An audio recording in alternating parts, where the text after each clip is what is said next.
डेनरीज ने पहली बार अपने ड्रैगन को सौदे के लिए निकाला क्योंकि ड्रैगन बहुत दुर्लभ होता है। उसकी ताकत एक पूरे देश से लड़ने के लिए काफी है। फिर भी डेनरीज ने उसे मालिक के हाथों में सौंप दिया। इसके बदले मालिक ने उसे शक्ति का प्रतीक एक चाबुक दिया, जिससे वह आक्रमणकारियों की नई स्वामिनी बन गई। क्योंकि वह चाबुक सर्वोच्च सत्ता का प्रतीक था। उसने ऊंचा चाबुक उठाया और हैरानी की बात, वो आक्रमणकारी पूरी तरह उसके आदेश मानने लगे। इधर ड्रैगन जंजीर तोड़ने की कोशिश कर रहा था। नया मालिक गुस्से में आ गया और एक अजीब भाषा में डेनरिस को गालियां देने लगा। उसे लगा कि डेनरिस समझ नहीं पाएगी, लेकिन डेनरिस ने साफ कह दिया कि वो वलीरियन भाषा जानती है क्योंकि वही उसकी मातृभाषा है। फिर डेनरिस ने आदेश दिया, आक्रमणकारी अपने हथियार उठाए और मालिकों का संहार कर दें। पल भर में वही दास सेना अपने ही उत्पीड़क को मारने लगी। अगले ही पल ड्रैगन ने आग उगली और मालिक जलकर राख हो गया। डेनरिस ने उनके बीच खड़े होकर कहा, मैं जानती हूँ तुम्हें जिंदगी भर दबाया गया है। अब तुम आजाद हो, चाहो तो चले जाओ, लेकिन अगर और गुलामों को आजाद करना चाहते हो तो मेरे साथ चलो। पर आश्चर्य, एक भी सैनिक उसे छोड़कर नहीं गया। सबने उसकी सेवा स्वीकार कर ली। डेनरिस ने चाबुक जमीन पर फेंक दिया। उसे अब उसकी जरूरत नहीं थी। रास्ते में उसे हर नगर की चौखट पर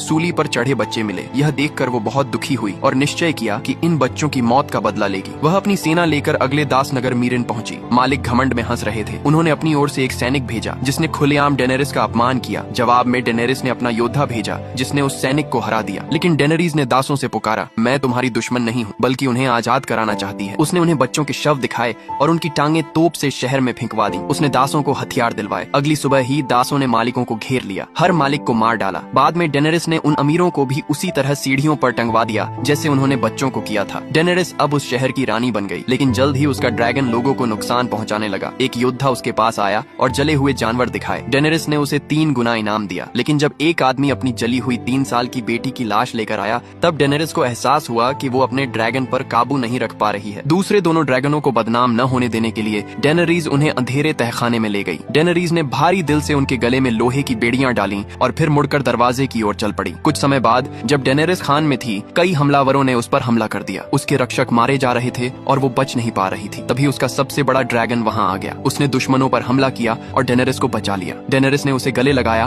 और पहली बार उड़ने की कोशिश की। ड्रैगन ने उसकी बात मानी और उड़ गया। फिर 7 राज्यों की सबसे शक्तिशाली लैनिस्टर सेना के साथ उसकी पहली असली लड़ाई हुई। जोगेन ने दुश्मनों के राशन और हथियार भी जला डाले। लैनिस्टर की सेना पूरी तरह हार गई। डेनेरिस ने उन्हें समझाने की कोशिश की कि वो सिर्फ राज्य नहीं करना चाहती, बल्कि एक बेहतर दुनिया बनाना चाहती है। लेकिन कुछ ही सैनिकों ने आत्मसमर्पण किया, बाकी ने विरोध चुना। डेनेरिस ने कुछ को आग में जला दिया और बाकी भी डर से झुक गए। असल में जब तक ड्रैगन उसके साथ हैं, डेनेरिस की कोई भी लड़ाई हार नहीं सकती।